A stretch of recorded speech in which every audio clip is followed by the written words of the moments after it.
Pertama, memang soal Islam Nusantara ini kita bisa lihat dari social origin dari munculnya istilah ini ya, bahwa dia dimunculkan di era sekarang, di mana kondisinya memang ada dua hal. Pertama, kita mengetahui sudah ada prediksi bahwa pada waktunya tahun 2050 Islam ini akan menjadi agama paling besar di dunia.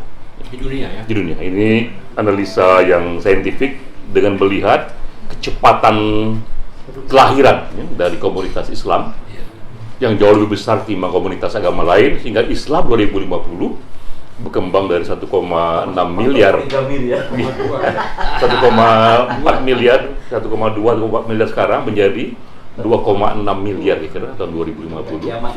Karena pertumbuhan penduduk ya. Iya, dan pertama kali dia melampaui agama Kristen, juga melampaui seluruh orang-orang yang tidak percaya pada agama sekalipun ya. Namun ketika Islam menjadi agama yang paling besar, di saat ini juga orang justru merasa keterancaman kepada tafsir Islam yang keras juga dalam kondisi yang paling puncak. Itu juga ada risetnya itu ya, dari Pew Research itu, dengan data tahun 2015 dia melihatkan dari 156 negara yang disurvei, sekitar 20-an negara yang tradisi diskriminasi paling tinggi, majority dari negara yang populasi muslimnya tinggi. Ada Irak, Mesir, Iran di sana, termasuk Indonesia ya. Jadi ada social origin itu, kekhawatiran Islam akan besar, namun justru pada waktu sekarang ini yang paling mengancam. Sehingga dengan sendirinya dimunculkan satu Islam Nusantara menjadi seksi, tak hanya bagi mereka di Indonesia, tapi juga bagi dunia ya, karena sangat diinginkan dari gerakan ini, dari lontar ini muncul spirit Islam yang agak berbeda, yang membawa efek pada lingkungan dan juga dunia yang berbeda ya. Karena itulah kita dan Guntur ini dan teman-teman menjadi berasa ini sangat strategis sekali bagaimana ikut mempromosikan sebaiknya bagaimana Islam Nusantara ini. Karena jika label baru ini hanya menjadi label baru bagi praktek keagamaan yang lama, bagi mindset yang lama, tak banyak dia efeknya itu ya. Jadi kalau Islam Nusantara hanyalah formulasi akademik dari apa yang berlaku di Nusantara selama ini, mungkin yang kita dapat di sana barulah Islam yang ramah dan menghargai perbedaan, tapi masih belum Islam yang membawa publik pada kemajuan ekonomi, kemajuan pengetahuan ya, dan kedekatan pada prinsip-prinsip asasi manusia ya. Nah, jadi karena itulah kemudian teman-teman yang muda ini menginginkan bagaimana label yang baru ini juga diberikan pada mindset yang juga baru. Jadi sebenarnya ini label baru bagi kebutuhan satu reformasi Islam yang jauh lebih mendasar. Ya. Cara berpikir Islam, cara berpikir yang mereformasi agama ini secara lebih mendasar. Yang kira-kira jika ini berhasil, ini akan membawa kita Islam pada dunia yang jauh lebih modern, dan tempatnya itu dimulai di Indonesia ya. Itu mimpinya itu ya. Tapi kalau itu mimpinya dan ini diteruskan, maka sudah bisa diduga ke depan itu akan ada 3 problem yang agak serius ya. Problem pertama di tingkat gagasan. Ini istilahnya how low can we go ya. Seberapa jauh ini konsep Islam Nusantara ini dibuat begitu liberalnya, misalnya, karena kita tahu pasti ada spektrum di sini kan, ada NU yang kita tahu bagus, tapi juga paslah NU pun juga liberalismenya hanya sampai seperti itu. Ia menerima Islam yang beragam, menerima Islam yang menampung lokal yang beragam, juga Islam yang ramah, yang santun. Tapi apakah juga akan menerima misalnya konsep LGBT gitu misalnya, perkawinan laki dan perempuan yang sudah berkembang jauh sekarang ini? Apakah juga akan menerima konsep wanita menjadi imam masjid dan sholat misalnya gitu ya? Jadi kita lihat di kalangan yang sesama modern dan sesama moderat, pro keberagaman, tetap ada spektrum yang belum tentu saling menerima juga. Spektrum paling oke, NU. Spektrum paling jauh itu diwakili oleh sekarang ini Muslim progresif di Amerika. Ya.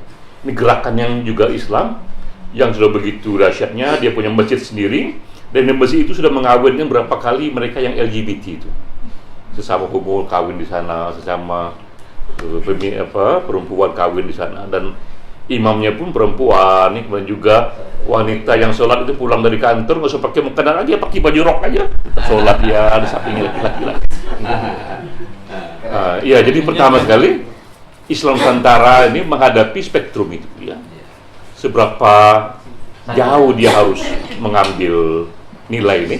Jika dia mengambil sebesar yang bisa diambil NU, akan banyak pendukungnya, tapi akan tampak ketinggalan ini kalau spektrumnya itu modern.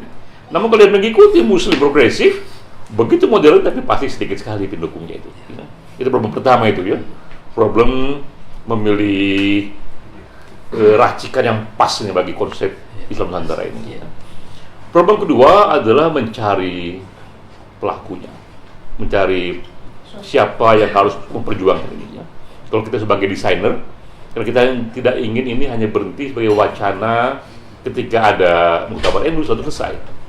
Kita ingin ini tumbuh menjadi satu gerakan, dan gerakan selalu membutuhkan organisasi yang menyebarkan itu.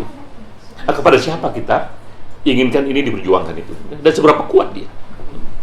Jika kita inginkan ini diperjuangkan oleh NU, maka dengan sendirinya kompromi gagasan yang harus diperjuangkan harus begitu juga, ya. Namun kalau kita mau perjuangkan ini dengan gagasan yang paling modern, kita perlu mengerti bahwa kita harus mulai dengan satu kelompok yang kecil sekali. Kita mau milih-milih nih bagaimana ininya ini, ya, yang mau dipilih ini, ya. Itu problem kedua mengenai pilihan siapa organ yang mau dijadikan perjuangan bersama ini. Nah, ketiga, karena lawannya Wahabisme ini, maka hanya gagasan, hanya organisasi juga tidak cukup. Yang penting lagi adalah program yang didukung dari dana yang besar. Nah, jadi ada yang meneliti mengenai Wahabisme ini, mengapa ini gerakan yang secara intelektual sangat tidak terlalu canggih sebenarnya, tapi dia melebar, ya, karena dia dihitung oleh satu agen di Amerika itu dari tahun 70 sudah menghabiskan sekitar 100 triliun rupiah dananya ini yang diberikan pada pesantren, pada masjid, pelatihan untuk ulama-ulama, ya, hingga akhirnya buku-buku di seluruh dunia, hingga akhirnya dia menjadi satu supporting yang kuat sekali, ya. Nah, gagasan yang bagus yang kurang didukung oleh organisasi dan dana yang bagus seringkali dikalahkan oleh gagasan yang kurang bagus, ya, tapi dananya bagus. Itu jadi kedua, ketiga itu problem dana, ya. Seberapa punya kita dana untuk mendukung ini. Kalau di Wahabisme itu pemerintah Saudi sendiri yang jadi ini, ya, donaturnya. Tapi kita, apakah Indonesia ada pemerintah yang seperti itu? Selain ada juga, apakah pun kita bersedia melibatkan kembali negara ini dalam satu pertarungan gagasan, ya? Karena ketika kita harus benar-benar konsisten dengan agama, ya kita ingin negara tetap netral, misalnya, ya. Jadi ada tiga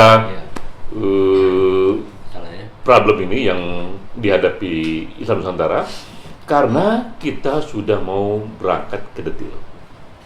Jadi sebagai spirit dia sudah oke, cuma spirit nggak pernah mengubah banyak orang. Untuk mengubah banyak orang dia harus detail, menjadi buku, menjadi satu gerakan, ada training di sana, ada program di sana, dan akhirnya meluas dia. Nah, akhirnya karena kita bukan hanya intelektual tapi juga aktivis, maka ada orientasi praktis yang dikerjakan, dan kita berangkat dari apa yang bisa dulu, ya. Yang bisa adalah kita rumuskan buku putihnya itu minimal clear di buku itu apa yang in, apa yang out, ya, apa yang termasuk Islam Nusantara, apa yang bukan. Sama-sama kita rumuskan, dan Guntur yang menjadi ininya, pemimpin kita di sana, ya. Nah, dibikinlah di situ hal yang tadi menarik karena ada kemiripan dengan essential teaching dari muamalah itu. Nah, kalau kita merumuskannya ini, sebenarnya kalau kita ngomong Islam, apa sebenarnya jadi esensial dalam Islam itu? Nilai esensial dalam Islam itu. Nah, kita rumuskan ada 5 nilai Islam esensialnya. Pertama itu adalah definisi mengenai Muslim sendiri. Ya. Siapa Muslim ini? Ya. Nah, kita definisikan bahwa Muslim ini adalah siapapun yang mendefinisikan dirinya sebagai Muslim. Apakah definisi benar apa tidak, itu urusan dia sama Tuhan. Dan negara tak boleh ikut campur, para pemikir dan kiai-kiai tak boleh ikut campur. Itu adalah dia dan langsung dengan Tuhan. Karena masuk surga atau neraka itu dia pribadi, ya. Kiai nggak ikut itu. Karena itu juga dia pun secara pribadi juga harus mendefinisikan apa yang menurut dia Muslim itu. Nah, kedua, nilai esensial tauhid, ya. Bahwa inti dari Islam itu adalah tauhid, ya. Mengesahkan Tuhan, di luar Tuhan semuanya adalah objek ilmu pengetahuan. Semuanya itu bisa direvisi, bisa diteliti gitu, ya.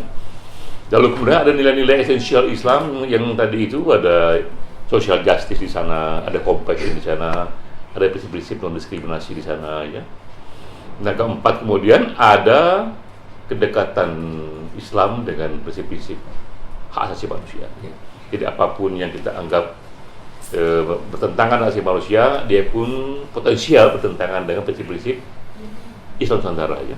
Nah, di situ berlaku tadi itu teaching dari muamalah itu, ya, bahwa tidak boleh kezaliman di sana, tidak boleh yang dirugikan di sana, ada kesukarelaan di sana, ya, prinsip-prinsip musyawarah, kesejahteraan umum, ya.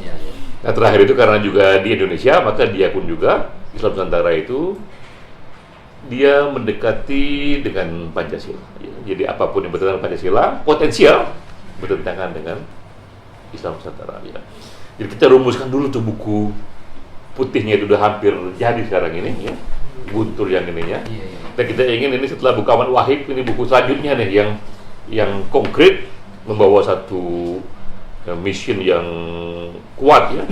Lalu dari sana nanti dipikirkan bagaimana ini disosialisasikan, ya.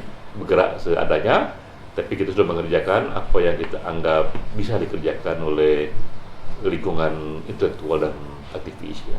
Jadi itu kira-kira apa yang bisa dibuat, ya, dari saya bahwa langkah selanjutnya ini memang membuat gagasan Islam Nusantara itu menjadi detail, menjadi praktikal, bahkan menjadi buku supaya kita ketahui betul apa yang bukan Islam Nusantara, apa yang Islam Nusantara, ya. Nah, itu tadi sudah kita rumuskan. Wassalamualaikum warahmatullahi wabarakatuh.